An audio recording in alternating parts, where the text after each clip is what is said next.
Hey everyone, welcome back to Crypto Quick Tips. Today, we're tackling a super practical guide: how to send Cardano from your Phantom wallet to Bitmart in 2025. If you're into crypto, you know that transferring assets can sometimes feel intimidating, but don't worry, I'll walk you through it step by step, making it easy and secure. This process is perfect for anyone looking to move their ADA tokens quickly, whether you're trading, staking, or just managing your portfolio. First off, before we dive in, make sure you have a few things ready.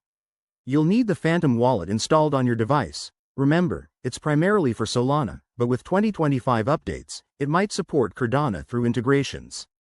Also, ensure you have a verified Bitmart account and know your receiving wallet address. Double check that you have enough Cardano in your Phantom wallet to cover the transfer fees.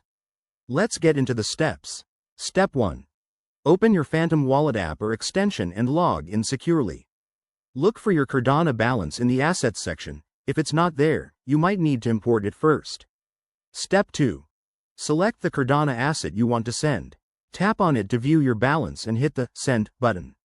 You'll be prompted to enter the recipient's address, so grab your Bitmart wallet address from their platform. Make sure it's the correct one for Cardano to avoid any mix-ups. Step 3. Enter the amount of Cardano you want to transfer. Be precise, and don't forget to check the network fees. Phantom might show you a summary, so review it carefully before confirming. Step 4. Hit confirm and authorize the transaction with your wallet's security features, like a PIN or biometrics. Once sent, keep an eye on the transaction status using a blockchain explorer. Step 5. Head over to Bitmart and check your account.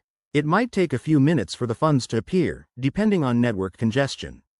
A quick tip: always use the correct network. Cardano uses its own blockchain, so double check that in both wallets to prevent lost funds. And remember, crypto transfers are irreversible, so stay vigilant. There you have it. That's how you send Cardano from Phantom to Bitmart in 2025. If this helped, give it a thumbs up, subscribe for more guides, and drop a comment if you have questions. Stay safe out there in the crypto world. See you next time.